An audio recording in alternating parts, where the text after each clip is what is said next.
तो वहीं उत्तर प्रदेश के बदायूं में 50 साल की महिला से गैंगरेप और हत्या मामले में पुलिस ने जांच तेज कर दी है। सीएम योगी आदित्यनाथ के एक्शन के बाद मुख्य आरोपी की धरपकड़ के लिए पुलिस ने 4 टीमें गठित की हैं। उस पर 50,000 रुपए का इनाम भी घोषित किया गया है।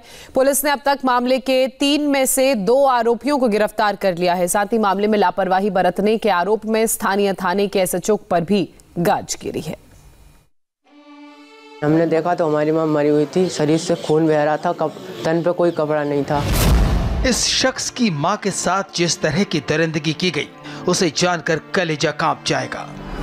हमने सुबह को हम थाना गए, पुलिस ने कोई सुना ही नहीं। हैवानों ने बड़ी बेरहमी से इस महिला के साथ दरिंदगी की और फिर हत्या कर दी। आपको बताएंगे यूपी के बदायूं में एक महिला के साथ हुई इस दरिंदगी के गुनहगार कौन कौन हैं। लेकिन उससे पहले जान लीजिए, जब पुलिस पर मामले को दबाने का आरोप लगने लगा तो यूपी के सीएम योगी आदित्यनाथ कैसे एक्शन में आ गए और एक्शन में आते ही उन्होंने क्या कहा। बदायूं की इस वारदात पर संज्ञान लेते हुए सीएम ने यूपी एसटीएफ को जांच में सहयोग को कहा। बदायूं की घटना अत्यंत निंदनीय है, अभियुक्तों के खिलाफ कठोर कार्रवाई की जाएगी। बरेली जोन के एडीजी को घटना के संबंध में रिपोर्ट देने और यूपी एसटीएफ को विवेचना में सहयोग करने के लिए कहा गया है। इस घटना के दोषियों को किसी कीमत पर बख्शा नहीं जाएगा। यूपी के बदायूं में निर्भया गैंगरेप जैसी हैवानियत सामने आई है। जिले के उघैती थाना क्षेत्र के एक मंदिर में 50 साल की महिला की गैंगरेप के बाद निर्मम हत्या कर दी गई। मामले में 3 आरोपी हैं। आरोपी नंबर 1 पुजारी सत्यनारायण, आरोपी नंबर 2 वेदराम, आरोपी नंबर 3 ड्राइवर जसपाल। सीएम से निर्देश मिलते ही पुलिस एक्शन में आई और 3 में से 2 आरोपियों को गिरफ्तार कर लिया गया, जबकि मुख्य आरोपी पुजारी सत्यनारायण अभी फरार है। उस पर 50,000 का इनाम रखा गया है। एसपी साहब के नेतृत्व में पूरी टीम यहाँ पे लगी हुई है। जिले की इस समय की टॉप मोस्ट प्रायोरिटी का ये केस है, जिसका सफल अनावरण हो। जो नामजद अभियुक्त हैं उनमें से 2 पकड़ लिए गए हैं और एक के लिए टीम्स लगी हुई हैं। 4 टीमें बनाई गई हैं और उसके पकड़े जाने के बाद तब फिर केस में हम लोग डेफिनेट तौर पे कुछ कह पाएंगे। बताया जा रहा है कि महिला रोजाना की तरह 3 जनवरी को गांव के मंदिर में पूजा करने गई थी। आरोप है कि इसी मंदिर में मौजूद पुजारी, उसके सहयोगी और ड्राइवर ने उसके साथ दरिंदगी की। 3 तारीख को एक महिला जिनकी उम्र करीब 45 से 50 साल है, एक मंदिर में जल चढ़ाने गई थी। वहाँ से वो वापस नहीं लौटी और उसी दिन रात को वहाँ के पुजारी और 2 व्यक्तियों द्वारा उनके घर पे लाके उनको छोड़ा गया। कहा गया कि ये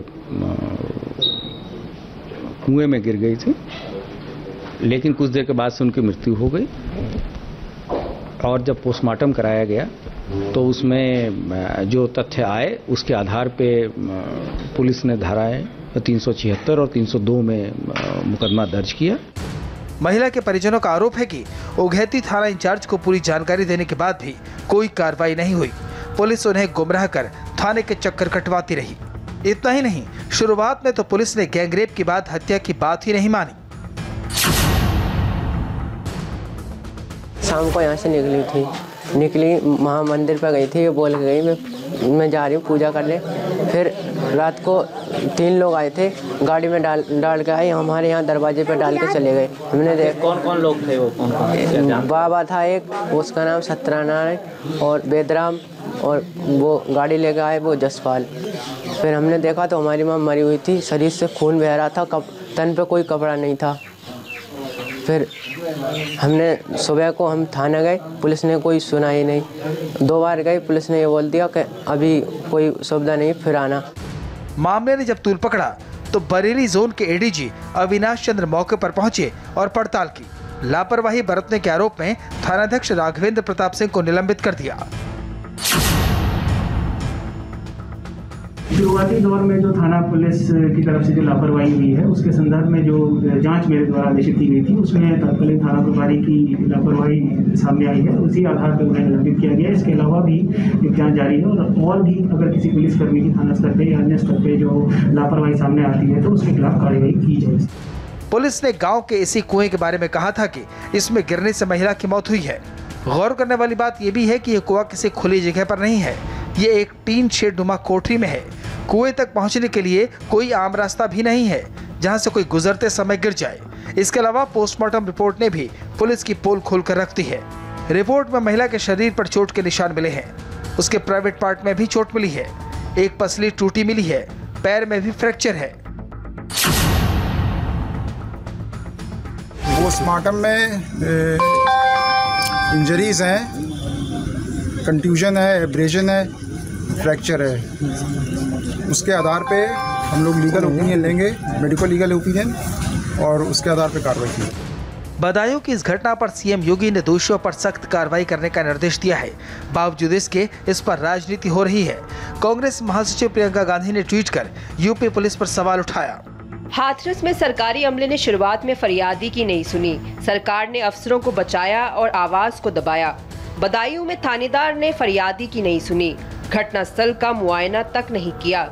महिला सुरक्षा पर यूपी सरकार की नीयत में खोट है। कांग्रेस के आक्रामक रुख के बाद समाजवादी पार्टी के अध्यक्ष अखिलेश यादव ने भी योगी सरकार पर वार किया। बदायूं में एक महिला के साथ सामूहिक बलात्कार के बाद हैवानियत और दरिंदगी का जो विभत्स रूप पोस्टमार्टम में सामने आया है वो दिल दहलाने वाला है। बीजेपी सरकार अपराधियों को बचाने की कोशिश न करे और मृतका और उसके परिवार को पूर्ण न्याय मिले। बीजेपी सरकार का कुशासन अपराधियों की ढाल न बने। सरकार सख्त है, वही विपक्ष की राजनीति फुल स्विंग में जारी है। पुलिस की ओर से इस मामले में एक्शन के लिए 4 टीमें बनाई गई हैं ताकि मुख्य आरोपी को जल्द से जल्द सलाखों के पीछे पहुंचाया जा सके। मामले की गंभीरता का अंदाजा इस बात से लगा सकते हैं कि इस केस की सुनवाई फास्ट ट्रैक कोर्ट में की जाएगी। Saurabh Sharma, India TV, Badaun.